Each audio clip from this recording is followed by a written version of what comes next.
लगा। धीरे धीरे आप लोग जुड़ जाओगे। चलो शुरू करते हैं। एक होमवर्क दिया था बच्चे कल मैंने आपको, इसका क्या जवाब था जल्दी से आप लोग बताइए। क्या इसका जवाब था? Good morning.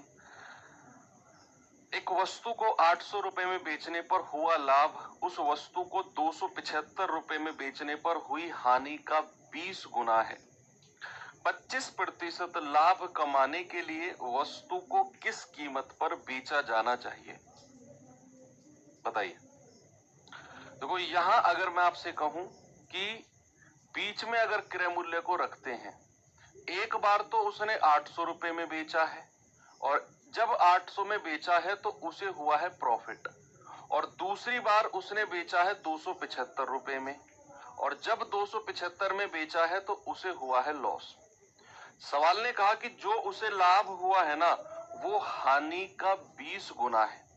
जो लाभ हुआ है वो हानि का 20 गुना, यानी कि हानि को अगर मैं ए मान लेता हूं तो लाभ कितना होगा? इसका 20 गुना, यानी कि 20 ए हो जाएगा लाभ। ओके, अगर मैं 800 में से इस 20 ए को माइनस करता हूं तो मुझे क्या मिलेगा? अगर मैं इस विक्रय मूल्य में से लाभ को माइनस करता हूं तो मुझे क्रय मूल्य मिल जाएगा। कल ये चीज सीखी थी हमने। और अगर 275 में हानि को जोड़ दूं तो भी मुझे क्रय मूल्य मिलेगा। दोनों को बराबर कर दो। इसमें से ये माइनस होगा 800 माइनस 275 और ये उधर जाकर माइनस का प्लस हो जाएगा तो 20 और 1 21 है। 10 में से 5 गए 5, 9 में से 7 गए 2 और 7 में से 2 गए 5 बराबर 21 ए। तो यहां से ए बराबर कितना आ गया? 525 बटे 21। 21 दूनी 42, 21 पंजे 105, तो ए की वैल्यू आ गई 21। अब हमको चाहिए क्रय मूल्य। तो क्रय मूल्य यानी कि कॉस्ट प्राइस के लिए ए का मान या तो यहां पे रख दो या यहां पे रख दो, दोनों तरफ से आपको कॉस्ट प्राइस मिल ही जाना है। मैं यहां पे रखता हूं तो 275 प्लस 25, तो मुझे मिल गया कि जो आपका कॉस्ट प्राइस है ना, जो क्रय मूल्य है वो 300 रुपए है। कितना है? 300। सवाल ने क्रय मूल्य नहीं पूछा, उसने कहा कि 25% का लाभ कमाने के लिए वस्तु को किस कीमत पर बेचे। बड़ी बेसिक सी चीज है। अगर आप प्रॉफिट एंड लॉस, लाभ हानि का रिवीजन करते हुए चल रहे हो तो बच्चे आप ये जानते हो कि अगर वस्तु को 25% के लाभ पर बेचा जाएगा ना तो आप उसे कई तरीकों से कर सकते हो। आप उसे रेशियो मेथड से भी कर सकते हो, आप उसका लाभ भी निकाल सकते हो। 300 का 25% कितना? 75, 25 दिया 75, तो विक्रय मूल्य कितना हो जाएगा? 300 प्लस 75 यानी कि 375, और यही मेरा सही जवाब होगा। आप क्रय मूल्य निकाल लाए। आप ये भी जानते हो कि अगर किसी वस्तु को 25% के लाभ पर बेचा गया तो उसे 125% में बेचा जाएगा, 100% से ऊपर।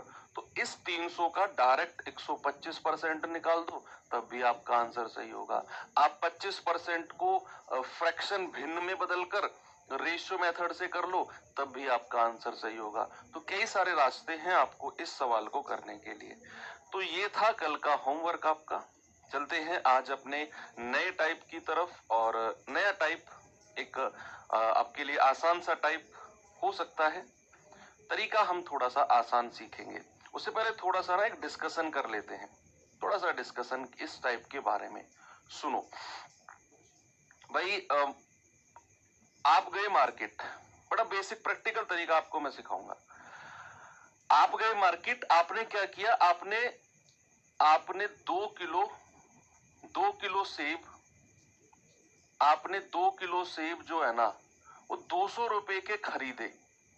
ये क्या किया? आपने खरीदे हैं, आपका क्रय मूल्य है, और आप उन्हें घर लेकर आ गए। अब बारी आई किसकी? बेचने की। आप एक दुकानदार हो। आपने क्या किया? आपने 1 किलो सेब, आपने 1 किलो जो सेब है भैया वो बेच दिया आपने 100 रुपए का, या आपने 1 किलो सेब जो है वो 150 रुपए के बेच दिए, 150 रुपए के बेच दिए।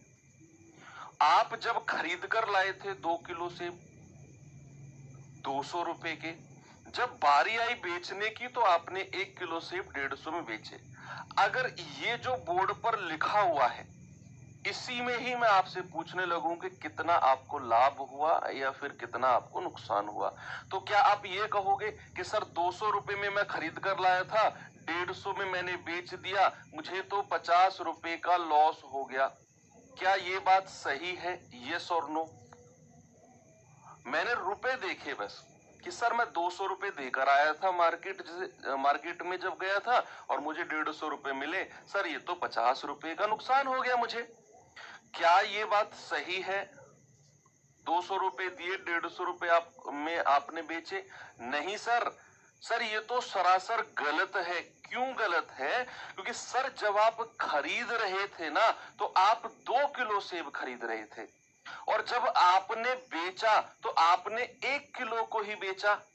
तो आप जब तक इन वस्तुओं को बराबर नहीं करोगे, जब तक जितनी वस्तु आपने बेची उसको बराबर नहीं करोगे, तो सर लाभ और हानि डायरेक्ट हम कैसे बता सकते हैं? ये तो बच्चा बच्चा भी समझ सकता है इस कॉन्सेप्ट को, है ना? तो लाभ हो या हानि हो, जब तक वस्तु की संख्या बराबर नहीं होगी हम डिसाइड नहीं कर सकते कि प्रॉफिट होगा या लॉस होगा। हाँ, यहां से हम ये कह सकते हैं कि 1 किलो सेब 150 में बेचे हैं तो 2 किलो सेब कितने में बेचे होंगे? 2 किलो सेब बेचे होंगे 150 गुणा 2, तो आप कहेंगे कि सर 2 किलो सेब 300 में बेचे होंगे। अब हम प्रॉफिट या लॉस को देख सकते हैं। अब कह सकते हैं कि जब हम खरीद रहे थे तो 2 किलो सेब 200 में खरीद रहे थे, जब हमने बेचा तो 2 किलो सेब 300 में बेचा। अब यहां से हम लाभ या हानि कह सकते हैं कि भाई साहब उसे तो 100 रुपए का प्रॉफिट हो गया, उसे तो 100 रुपए का प्रॉफिट हो गया, ऐसे हम कह सकते हैं। जब तक वस्तुओं की संख्या बराबर नहीं होगी हम प्रॉफिट या लॉस नहीं बता सकते। ओके, तो ये कॉन्सेप्ट था। चलते हैं सवाल की तरफ। आइए पहले सवाल पे, एसएससी जीडी 2024 का पूछा गया सवाल है। चलिए आप एक बार सवाल को पढ़िए और खुद से करने की कोशिश करिए, फिर मैं आपको बताता हूं।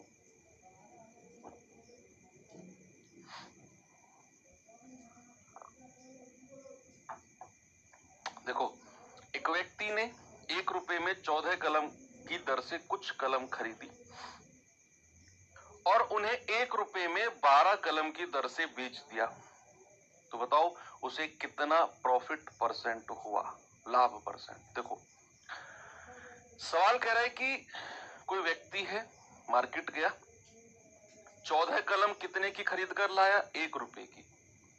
1 रुपए की 14 कलम खरीद कर लाया और जब उसने बेचा तो बेचा कितने में है? 12 कलम 1 रुपए में बेची है। 14 कलम 1 रुपए में तो खरीद कर लाया और 12 कलम 1 रुपए में बेची, तो बताओ लाभ कितना हुआ होगा? भाई मैं यहां से कह सकता हूं क्या कि जब वो खरीदने गया था तो 14 कलम कितने रुपए में उसने खरीदी है? 1 रुपए में। और जब वो बेचने जा रहा है तो 12 कलम कितने में बेच रहा है? 1 रुपए में। तो क्या मैं ये कह सकता हूं कि उसे तो कोई लाभ कोई हानि नहीं हुई, नो प्रॉफिट नो लॉस? भाई 1 रुपए में खरीद कर लाया और 1 रुपए में ही बेच दिया। क्या मैं ऐसे कह सकता हूं कि यार 1 रुपए में खरीद कर लाया, 1 में बेच दिया, कोई लाभ नहीं कोई हानि नहीं, नो प्रॉफिट नो लॉस? नहीं सर, ऐसा नहीं कह सकते। जब वो 1 रुपए में खरीद कर लाया है ना सर, वो 14 कलम खरीद के लाया है। जब वो 1 रुपए में बेच रहा है ना सर, वो 12 कलम बेच रहा है। तो हम ऐसे बोल ही नहीं सकते जब तक कि वस्तुओं की संख्या को बराबर नहीं किया जाएगा। तो भैया आपने क्या करना है? आपने इन वस्तुओं की संख्या को बराबर करना है। ठीक है, आप मुझे बताइए 12 और 14 के पहाड़े में आने वाली संख्या कौन सी है? देखो 14 और 12 का पहाड़ा सबको आता है, टेबल सबको आता है 14 का। तो 14 के पहाड़े में भी वो संख्या आती हो और 12 के पहाड़े में भी वो संख्या आती हो। सबसे पहली संख्या, आगे तो बहुत सारी संख्या आती होंगी। सबसे पहली संख्या जो 14 के पहाड़े, वह 14 छिंग 84 और 12 सत्ते 84। है ना। तो आप कहेंगे सर वो तो संख्या 84 है, तो आप इस 14 को अगर 84 बनाओगे तो 6 से गुणा करना पड़ेगा, तो यहां भी 6 से गुणा करना पड़ेगा, दोनों जगह करना पड़ेगा। इस 12 को अगर 84 बनाओगे तो 12 सत्ते 84, तो यहां भी 7 से गुणा करना पड़ेगा। तो आप कहेंगे कि सर 84 कलम 6 रुपए में खरीद कर लाया और 84 कलम 7 रुपए में बेच दी। अब यहां वस्तुओं की संख्या बराबर हो गई, बिल्कुल हो गई, कि उसने 84 जो पेन है वो 6 रुपए में खरीदे और 84 पेन 7 रुपए में बेच दिए, तो उसे तो प्रॉफिट हो गया। अब कह सकते हो कि सर 6 रुपए में खरीद कर 7 रुपए में बेच दिया तो प्रॉफिट हो गया 1 रुपए का। और अगर हमें प्रॉफिट परसेंटेज निकालना है तो भाई लाभ कितने का हुआ, 1 का, और नीचे हमेशा क्या होता है, क्रय मूल्य और गुणा 100। तो 1/6 ये तो परसेंटेज के जमाने से मैंने आपके दिमाग में सेट कर दिया था कि जहां भी 1/6 दिखे वहां तुरंत लिख दो 16 सही 2/3%, आपका जवाब होगा 16.66। तरीका आसान है संख्या को बराबर करना, लेकिन इससे भी आसान तरीका आपके लिए मेरे पास है, इससे भी आसान तरीका है मेरे पास। पहले तो तरीका बिल्कुल बेसिक है कि मैंने जो कलम है खरीदने वाली और बेचने वाली, उन कलम की संख्या को बराबर किया। तो 14 और 12 के पहाड़े में टेबल में आने वाली जो संख्या है सबसे पहली वो है 84। अब इस 14 को अगर मैं 84 के पास ले जाता हूं तो 14 को कितने से गुणा करना पड़ेगा, 6 से। 14 छिंग 84 होता है। और अगर इस 12 को मुझे 84 के पास ले जाना है तो 12 का पहाड़ा पढ़ो, 12 सत्ते कितना होता है, 84। इसीलिए मुझे इसको 7 से गुणा करना पड़ा, क्योंकि 12 सत्ते 84 होता है। तो यहां भी 7 से गुणा करना पड़ेगा और यहां 6 से। तो 84 कलम 6 रुपए में खरीदी, 84 कलम 7 में बेच दी। आप कहेंगे सर 1 रुपए का लाभ, नीचे हमेशा क्रय मूल्य गुणा 100 यानी कि 16 सही 2/3%।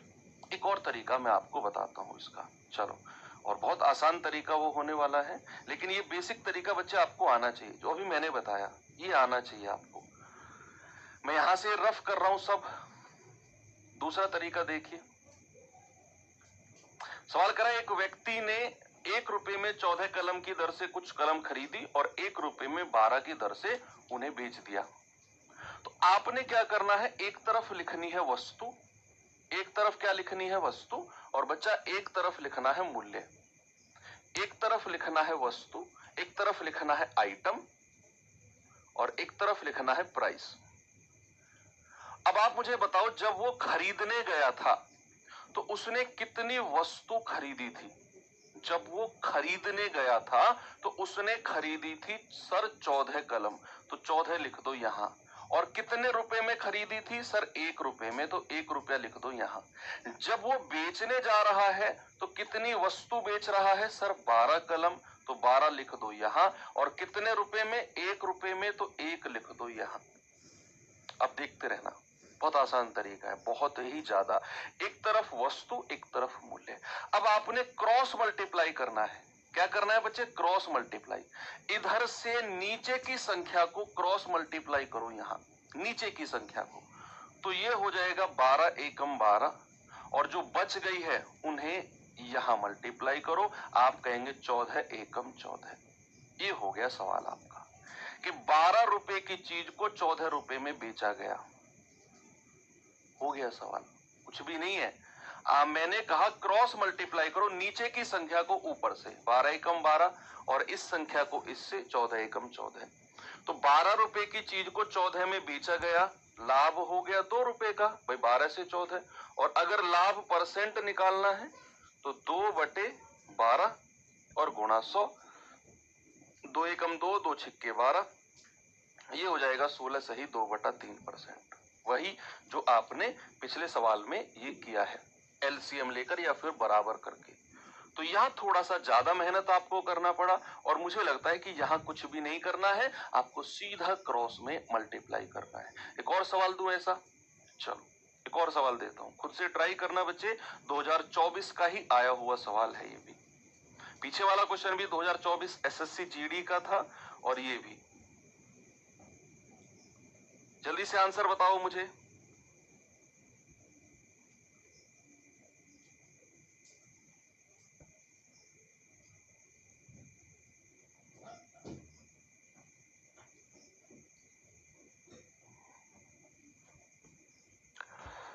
सवाल कहता है कि एक विक्रेता 10 रुपए में 15 वस्तु खरीदता है, 10 रुपए में 15 और 10 वस्तुएं 15 रुपए में बेच देता है, तो विक्रेता द्वारा अर्जित लाभ प्रतिशत कितना होगा? देखो, एक तरफ रखना है वस्तु और एक तरफ लिखना है मूल्य।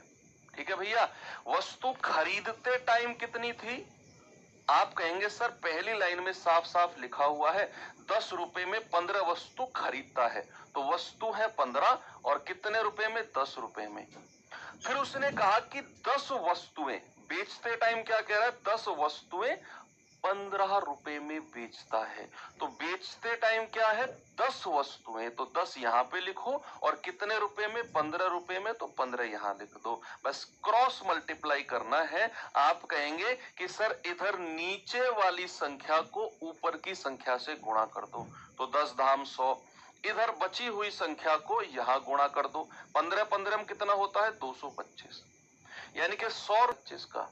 और अगर लाभ परसेंट बताना है तो 125 बटे 100 और गुणा 100, 100 से 100 गया। आप कहेंगे सर 125% का ही लाभ है। ऑप्शन नंबर ए बिल्कुल सही। मजा आया? एक और सवाल दूं? ऐसे सवाल तो मतलब जो है ना, कान भी हंसने लगते हैं तुम्हारे ऐसे सवाल देख के, तो मजा आ गया सर, मजा आ गया। थोड़ा सा सवाल का लेंथ बढ़ा दूं, थोड़ी सी सवाल का लेवल बढ़ा दूं ना, तो तुम्हारे जो है ना वो मतलब बिल्कुल जो अरमान है ना वो जमीन में फैल जाते हैं। गौरव ने 6 रुपए में 5 वस्तुओं के हिसाब से कुछ वस्तुएं खरीदी और उन्हें 11 रुपए में 10 वस्तुओं के हिसाब से बेच दिया, तो क्या होगी? बताओ।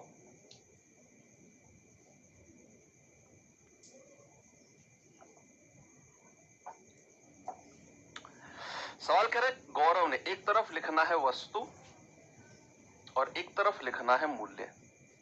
भाई जब गौरव खरीदने गया तो उसने वस्तु कितनी खरीदी है? 6 रुपए में 5 वस्तु, तो 5 वस्तु कितने रुपए में? 6 रुपए में। और जब गौरव बेचने जा रहा है तो उसने 11 रुपए में 10 वस्तु, वस्तु कितनी है? 10, रुपए कितने हैं? 11, यहां लिख दो, क्रॉस में मल्टीप्लाई करके अपना आंसर बता दो। तो आप कहेंगे सर नीचे वाली संख्या की क्रॉस में मल्टीप्लाई करो, 10 छिक्के 60, इस वाली संख्या की क्रॉस में मल्टीप्लाई करो, 11 पंजे 55, यानी कि 60 रुपए की चीज को 55 में बेचा गया है। 60 रुपए की चीज को 55 में बेचा गया है, तो यहां तो उसे लॉस हो गया। 60 में से 55, 5 रुपए का लॉस। परसेंट निकालना है तो 5 बटे नीचे क्रय मूल्य 60 और गुणा 100, तो 20 तिया 60, 20 पंजे 100 और 5 पूरे 25 बटे 3%, या फिर आप कह सकते हो 3 अट्ठू 24 और 1 सही 8 सही 1/3%। ऑप्शन नंबर डी 1500, यानी कि 1300 रुपए की चीज 1500 में बेची गई है, तो यहां तो उसे प्रॉफिट हो गया 200 का। और अगर प्रॉफिट परसेंटेज निकालना होगा तो 200 बटे नीचे क्रय मूल्य यानी कि 1300 और गुणा 100, 2 जीरो से 2 जीरो गया, तो आप कहेंगे कि सर 200 बटे 13%, या 13 एकम 13 7, 13 पंजे 65, आगे कितना बचा? 5 बटे 13, तो 15 सही 5 बटे 13%, दो ऑप्शन में है। चलो इसको 6 बटे 13 कर लो, ऑप्शन डी को। आपका अच्छा सॉरी 3 बटे 13 सही है, सही है। 15 सही 5 बटे 13, तो 15 सही 5 बटे 13 बिल्कुल सही जवाब है, ऑप्शन नंबर डी। ओके, एक और सवाल करते हैं। ये सवाल करिए जरा, बताओ इसका जवाब।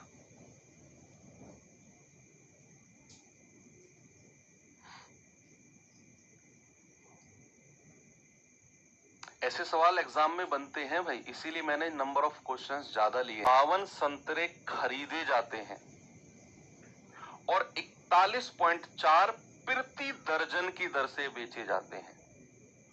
एक दर्जन में कितने केले होते हैं?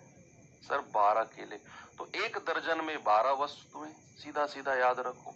तो तो उसने कहा 119.6 में 52 संतरे खरीदे गए और 41.4 प्रति दर्जन की दर से बेचे गए। मतलब कि 41.4 में 1 दर्जन संतरे बेचे गए हैं, 41.4 में 12 संतरे बेचे गए हैं। तो लाभ परसेंट बताना है। एक तरफ तो आपने लिखना है वस्तु और एक तरफ आपने लिखना है क्या, मूल्य। जब वो खरीदने गया तो उसने 52 संतरे कितने में खरीदे हैं, 52 संतरे खरीदे हैं 119.6 में। और जब वो बेचने जा रहा है तो वो क्या कर रहा है, वो 41.4 रुपए प्रति दर्जन, और दर्जन का मतलब होता है 12 वस्तु, यानी कि वो 12 संतरे 41.4 में बेच रहा है। तो यहां लिखो 12 और मूल्य कितना है 41.4। अब आप इनकी गुणा कर लो क्रॉस में। थोड़ी सी मल्टीप्लीकेशन अजीब होगी लेकिन सवाल हो जाएगा। तो आप कहेंगे सर 12 की गुणा करेंगे, 12 छिंग 72 हासिल के 7, 12 निम्मा 108 और 7 115 हासिल के 11, 12 एकम 12 और 11 23 हासिल का 2, 12 एकम 12 और 2 14। एक पॉइंट पहले है ये लिख दिया।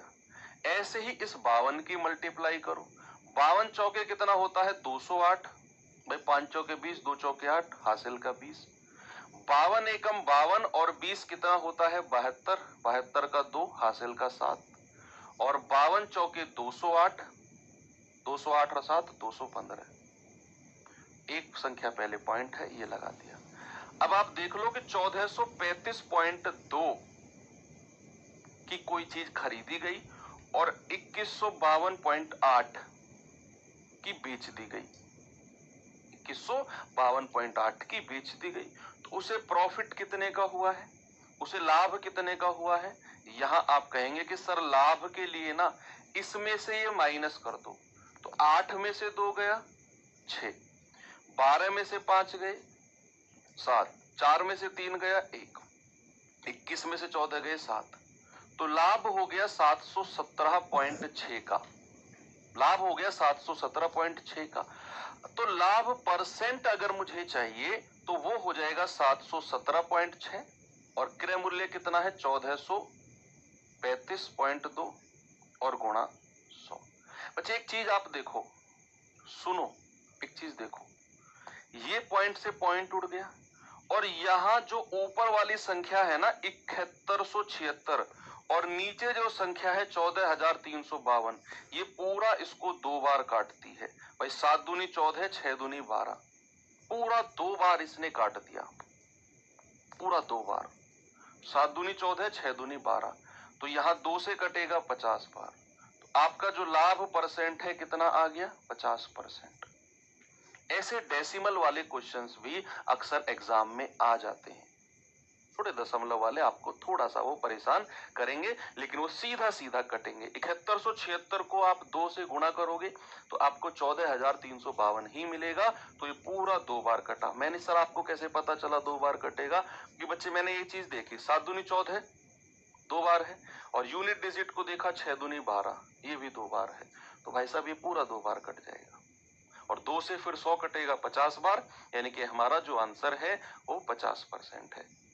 ये सवाल बताएंगे बच्चे जल्दी से। फिर इस सवाल के बाद थोड़ा सा इसी टाइप में थोड़ा सा अलग जो लेवल है उसका हम एक तो क्वेश्चन करेंगे। ये सवाल देखेंगे जरा। करेक्ट, कोई दुकानदार 1350 रुपए के मूल्य में 15 दर्जन पेन खरीदता है और उन्हें 495 रुपए प्रति 5 दर्जन पेन के मूल्य में बेचता है।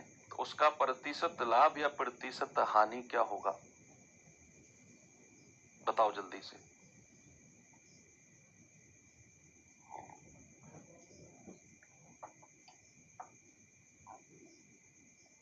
तो आप कहेंगे सर एक तरफ वस्तु को रखो और एक तरफ मूल्य को रखो, एक तरफ मूल्य को।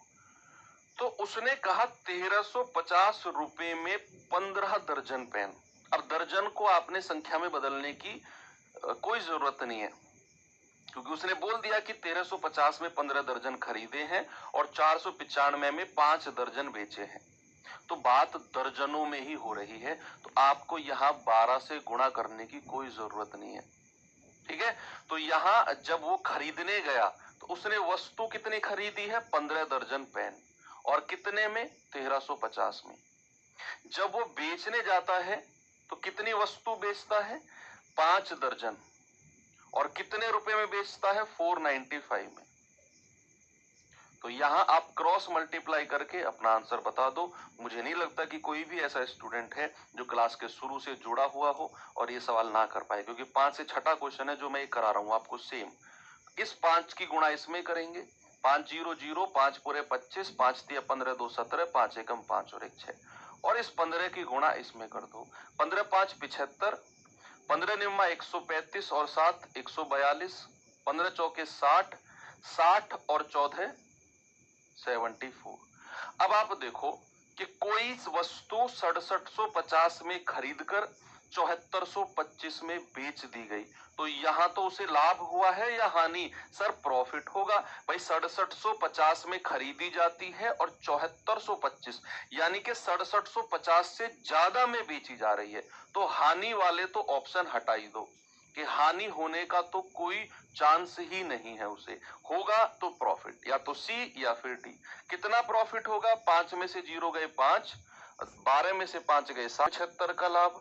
और अगर प्रॉफिट परसेंटेज बताना है तो 675 बटे 6750 और गुणा 100। तो 0 से 0 उड़ा दो, 675 से 675, आप कहेंगे 10%। कितना? 10%। ऑप्शन नंबर सी हमारा सही है। और इसके आगे लाभ यानी कि प्रॉफिट भी लिख दो। बात क्लियर है? यस। चलो एक थोड़ा सा सवाल का लेवल चेंज करते हैं इसी टाइप में, और देखते हैं ये वाला लेवल।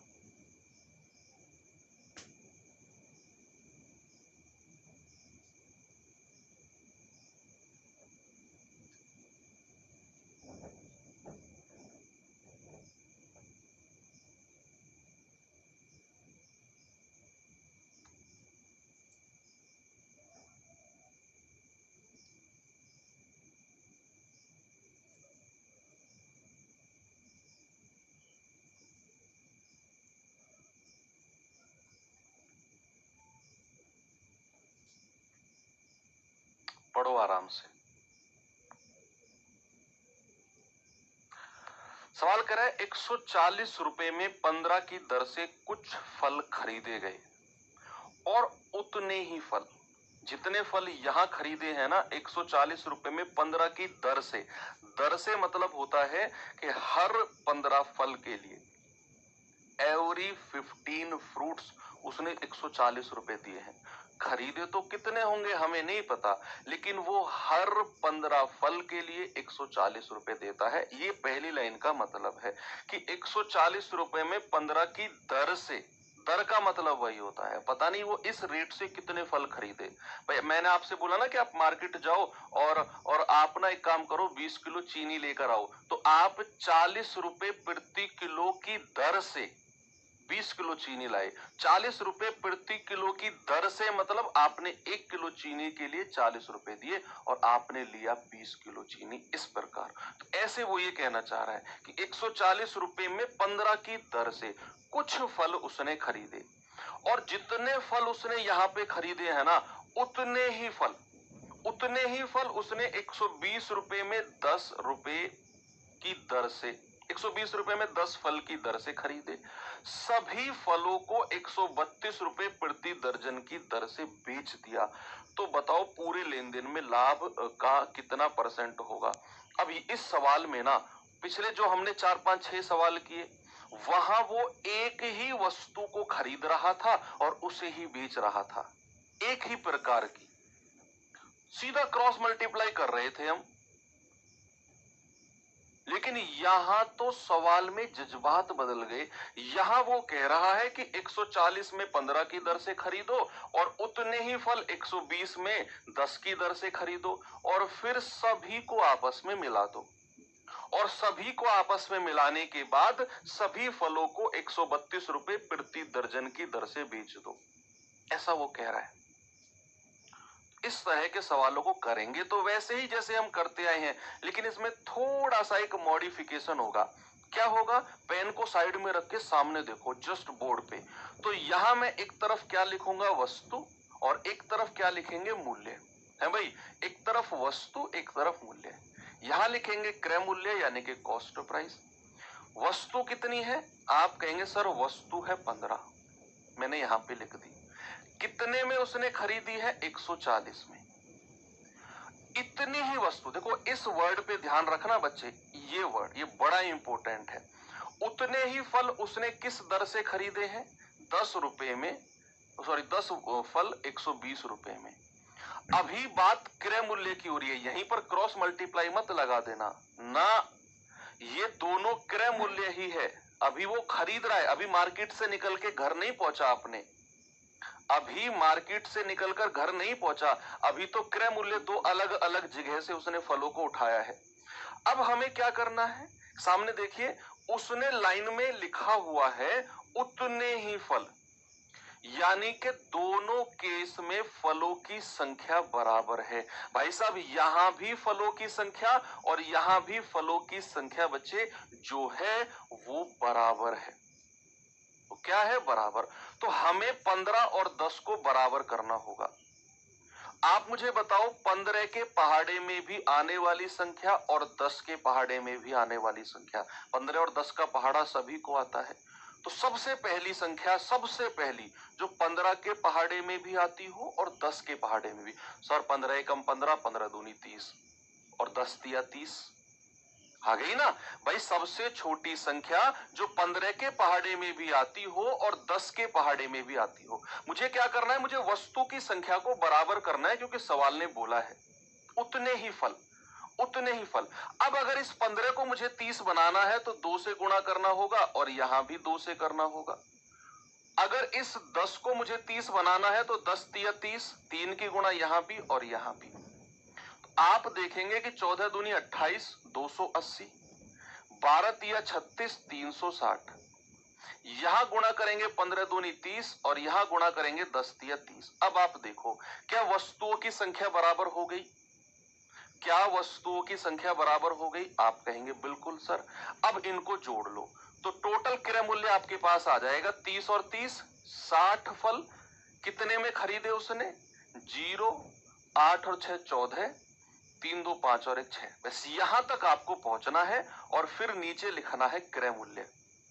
क्रय मूल्य के बारे में उसने क्या बोला है कि 132 रुपए प्रति दर्जन। प्रति दर्जन में कितनी वस्तु होती है? 12 वस्तु, है ना। तो 12 वस्तु कितने में बेची है उसने? 132 में। अब आप अपनी क्रॉस मल्टीप्लाई करके अपना आंसर बता दो। इस सवाल पे में 15 की दर से कुछ फल खरीदे, तो 15 फल 140 में, कह रहा है उतने ही फल 120 में 10 फल की दर से खरीदे, तो 10 फल 120 में। अब मेरे दिमाग में एक बात सेट थी कि सवाल ने मुझसे बोला है उतने ही फल, यानी कि जितने फल उसने यहां खरीदे हैं उतने ही फल यहां खरीदे होंगे। तो मुझे फलों की यानी कि वस्तु की संख्या को बराबर करना था। तो मैंने 15 और 10 के पहाड़े टेबल में आने वाली सबसे छोटी संख्या 30 को लिखा। 15 को 30 बनाने के लिए 2 से गुणा किया तो यहां भी करना पड़ा। 10 को 30 बनाने के लिए 3 से गुणा किया तो यहां भी करना पड़ा।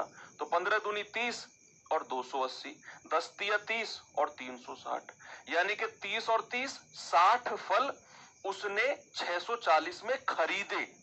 बेचा कितने में? 132 रुपए में 12 वस्तु, यानी कि 12 फल 132 में। क्रॉस मल्टीप्लाई करके अपना आंसर बता दो बच्चे। इस 12 की गुणा यहां करेंगे तो 12 0 0, 12 चौक 48, 12 छिंग 72 और 4 76। इस 60 की गुणा यहां करेंगे, ये 0 लास्ट में आ जाएगा। 6 दूनी 12, 6 ती 18 और 1 19, 6 एकम 6 और 1 7। अब आप देख लो कि कोई भी वस्तु अगर 7680 में खरीदी गई, 7920 में बेची गई, तो लाभ कितने का है? आप कहेंगे 0 में से 0 गए, 12 में से 8 गए 4, 8 में से 6 गया 2, 240 का लाभ। और अगर प्रॉफिट परसेंटेज बताना है तो 240 बटे 7680 और गुणा 100। जीरो से जीरो गया, 24 एकम 24, 24 तिया 72, 24 दूनी 48, 4 अट्ठू 32 और 25 चौके 100। तो ये कितना आ गया? 25 एकम 25 और बटे 8%। 8 तिया 24, 3 सही 1 बटे 8%। ऑप्शन नंबर ए हमारा सही है। वेरी गुड, सभी का आ गया, वेरी गुड। तो आपका जवाब कितना आ गया बच्चे? 3 सही 1 बटे 8%। अपना यहाँ के बाद तो फिर अपना सवाल वही है जो पीछे हम पिछले आधे घंटे से पढ़ते आ रहे हैं। एक और सवाल ऐसा ही मैं आपको देता हूं।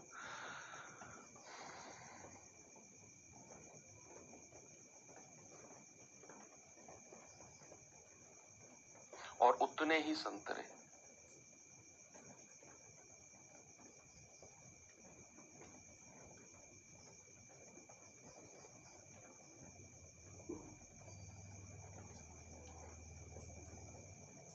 करिए सवाल, लगाइए दिमाग इसमें।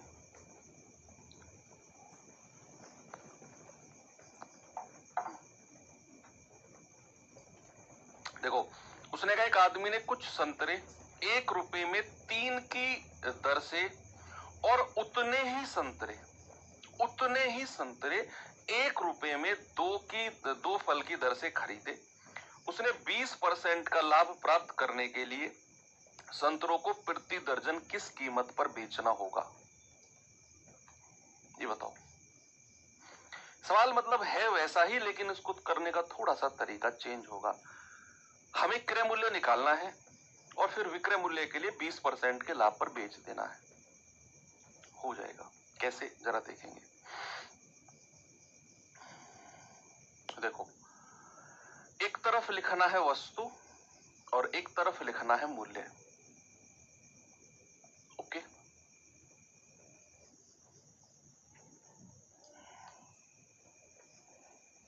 अब उसने कहा एक आदमी ने कुछ संतरे 1 रुपए में 3 फल, यानी कि 3 फल, वस्तु कितनी है 3 और रुपए कितने हैं 1 रुपए में खरीदे। अब लाइन उसने जोड़ दी कि उतने ही संतरे, जितने ऊपर खरीदे हैं उतने ही। यहां भी इक्वल नंबर ऑफ ऑरेंज, उतने ही संतरे 1 रुपए में 2 फल, यानी कि 2 फल कितने में 1 रुपए में। अब हमें ये वस्तुओं की संख्या को बराबर करना है। बच्चे आप मुझे बताओ वो संख्या जो 3 के पहाड़े में भी आती हो और 2 के पहाड़े में भी आती हो, क्योंकि हमें वस्तुओं की संख्या को बराबर करना है। तो सर वो संख्या तो होती है 6। भाई 3 दूनी 6 और 2 तिया 6। तो 3 को अगर 6 बनाना है तो 2 से गुणा करो और यहां भी 2 से। अगर 2 को 6 बनाना है तो 2 तिया 6 और यहां भी 3 से। तो मुझे पता चल गया 6 वस्तु 2 रुपए में खरीदी और यहां भी 6 वस्तु 3 में खरीदी। अभी बात क्रय मूल्य की हो रही है। अगर मैं इन दोनों को जोड़कर कहता हूं कि टोटल उसने 12 वस्तु खरीदी है टोटल, और टोटल रुपया कितना दिया है 3 और 2 5, ये तो उसका क्रय मूल्य आ गया 12 वस्तुओं का 5 रुपया क्रय मूल्य।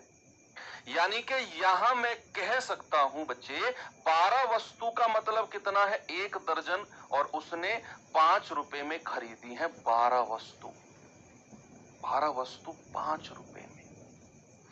कह रहे कि 20% लाभ कमाने के लिए प्रति दर्जन क्या कीमत होगी। तो भैया अगर मुझे पता है कि मैं 12 संतरे के लिए 5 रुपए देकर आता हूं मार्केट में मैंने कितने रुपए दिए 5 रुपया, और अगर मुझे 20% लाभ कमाना है तो इसका जरा 20% निकालना क्रय मूल्य का। तो 20/100 और गुणा 5, तो 20 एकम 20, 20 पंजे 100, 5 से 5 गया। सर लाभ हो जाएगा 1 रुपया का। तो फिर बेचेगा कितने में? भाई कोई चीज 5 रुपए में खरीद कर लाया और 20% का लाभ यानी कि 1 रुपया कमा लिया, तो बेचेगा तो 6 में। बेचेगा तो 6 में, और कितनी वस्तु बेचेगा? जितनी ये खरीद कर लाया था 12 वस्तु। तो 12 वस्तु कितने में बेचेगा? आप कहेंगे सर 6 रुपए में। आपसे वही पूछ रहे हैं कि प्रति दर्जन यानी कि 12 वस्तु का मतलब 1 दर्जन ही होता है। 1 दर्जन वस्तु कितने में बेच रहा है? 6 रुपए में। ये उसका सेलिंग प्राइस है और यही मेरा आंसर हो जाएगा, ऑप्शन नंबर डी। सिंपल था, ये तो कुछ करना ही नहीं था। हमें पता चला 12 वस्तु को 5 में खरीद कर लाया और वो 20% का लाभ कमाना चाह रहा है, तो मैंने 5 रुपए का 20% निकाला, यानी कि वो 1 रुपए का लाभ कमाना चाह रहा है। तो बेचेगा कितने में? 5 और 1 6 रुपए में। कितनी वस्तु? 12 वस्तु। हमसे पूछ रहा है कि बताओ वो प्रति दर्जन किस कीमत पर बेचेगा। प्रति दर्जन मतलब 12 ही वस्तु पूछ रहा है, तो 12 वस्तु यानी कि 1 दर्जन 6 रुपए में बेचेगा, और यही हमसे पूछा है कि प्रति दर्जन यानी कि 6 रुपए। मेरा आंसर ऑप्शन नंबर डी बिल्कुल सही है। 6 कैसे आया बच्चे? कोई चीज आप 5 रुपए में खरीदते हो और 1 रुपए का लाभ कमा लेते हो, तो 5 रुपए में खरीदकर 1 रुपए का लाभ कमाया, तो आप कितने में बेचोगे? आप उसे 6 रुपए में ही तो बेचोगे। बताओ, 5 रुपए में खरीदते हो, क्रय मूल्य है ना ये 5 रुपया, और 1 रुपए का आपने लाभ कमा लिया क्योंकि आपने इसका 20% निकाला। तो बेचा कितने में होगा? आप कहेंगे 5 और 1 6 रुपए में बेचा है ना भैया? बस। और 12 वस्तुओं को 6 रुपए में बेचा, यानी कि 1 दर्जन को 6 में बेचा है। और भाई पूछ रहा है आपसे कि 1 दर्जन को कितने में बेचा है।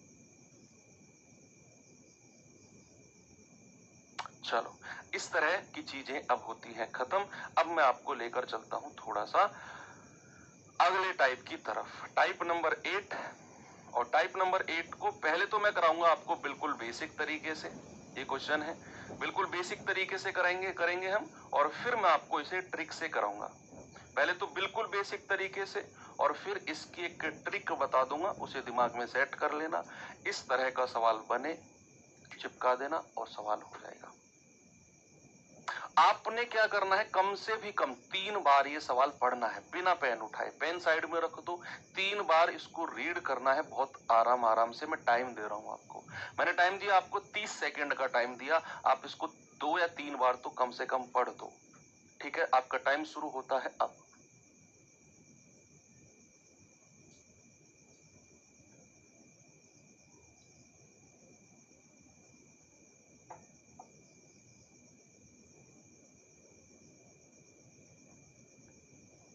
बारह की जगह 15 होता तो सर, तो फिर हम पता है क्या करते?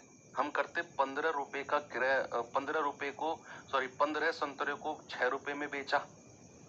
1 संतरे को कितने में बेचा होगा? 6/15। तो 12 को कितने में बेचा होगा? क्योंकि हमें 1 दर्जन का ही मान निकालना है। तो फिर मैं ये करता कि 15 को 6 रुपए में बेचा, 1 को 6/15 में, तो 12 को कितने में बेचा होगा? तब भी मुझे 1 दर्जन ऐसे निकालना होता।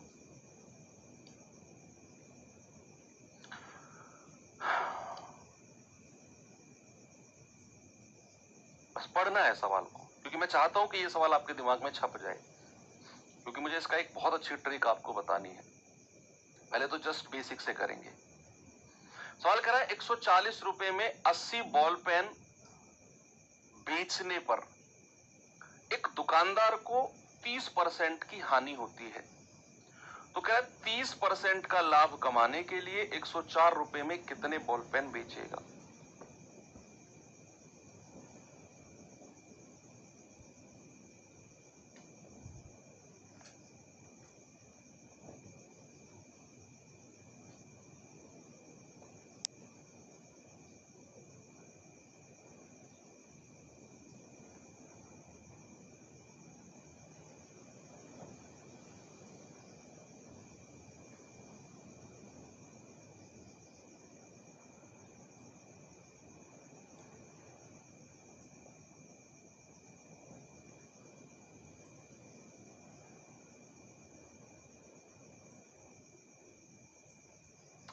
देखो, अभी अभी एक नया तरीका मेरे दिमाग में आ गया इसका। मैं बताना कुछ और तरीके से आपको चाह रहा था, लेकिन अभी अभी पढ़ते पढ़ते मेरे दिमाग में एक नया तरीका आ गया। मैंने कहा यार, इसी तरीके को तो मैंने पढ़ाया हुआ भी है बच्चों को, चलो इस तरीके से कर लें। कौन सा तरीका मेरे दिमाग में आया मैं आपको बताता हूं। अभी पहले वो तरीका हल्का सा डिस्कशन कर लो, फिर सवाल के आगे, सवाल को आगे लेकर चलेंगे। मेरे दिमाग में आया सवाल, अभी अभी आपके साथ पढ़ रहा था मैं अभी 2-3 बार। इसीलिए मैं कहता हूँ सवाल को बार बार पढ़ोगे ना, तो करने के नए नए तरीके आपके दिमाग में आएंगे। मैंने देखा यार, एक बार तो 30% की हानि हो रही है उसे कोई वस्तु बेचने पर, और एक बार उसे 30% का लाभ हो रहा है। हमने तो ऐसा कोई टाइप पढ़ा था जहां पर वो 2 प्रॉफिट या 2 लॉस या 1 प्रॉफिट 1 लॉस परसेंट दे रखा होता है, और हम SP1 और SP2 का बराबर कितना है 7/4। भाई 30% की हानि हुई तो 70% में बेचा होगा, तो हमें 100% यानी कि क्रय मूल्य के पास जाना है। तो 1% कितना हो गया 7/4 गुणा 70, सॉरी 7/4/70, 1%, और हमें तो 100% के पास जाना है, तो 7/4 गुणा 70 और 100 से यहां गुणा कर दो। 0 से 0 गया, 7 से 7 गया, ये आ जाएगा 10/4। और ये 10/4 है ना, ये क्रय मूल्य है यानी कि कॉस्ट प्राइस है। एक पेन को उसने 10/4 में खरीदा होगा। सवाल कह रहा है कि बताओ 30% का लाभ उसे कमाना है, तो भैया एक पेन को 130% की वैल्यू कितनी होगी 130% की, तो आप कहेंगे 10/4 गुणा 100 और यहां पर 130 से गुणा कर दो।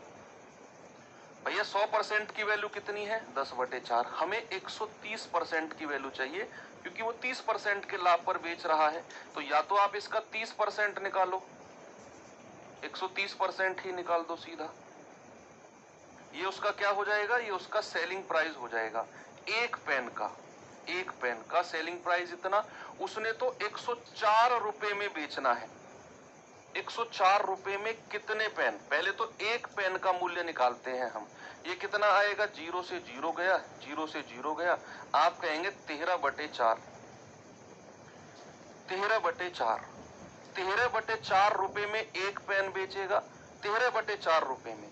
हमें बताना है 104 रुपए में कितना बेचेगा, तो 1 रुपए में कितना बेचेगा भाई 4 की इधर गुणा कर दो और 13 नीचे आ जाएगा, इतने पेन बेचेगा। हमें तो बताना है क्या, हमें तो बताना है 104 रुपए में। 104 रुपए में कितने बेचेगा, वो बेचेगा 4/13 गुणा 104, तो 13 × 104 और 8 चौके 32 पेन। घबराना मत, ये तरीका मैंने जस्ट इसलिए कराया है क्योंकि ये बुक्स में होता है, किताबों में इस तरह के सवालों का ये तरीका होता है। आपने ये तरीका सोचना भी नहीं है कि क्या हो गया, क्या हो रहा है, मगर वो कुछ नहीं सोचना। आपने जिस सवाल को पढ़ना था मैंने आपको पढ़ने के लिए बोला था, और अब आपको जो तरीका इस तरह के सवालों में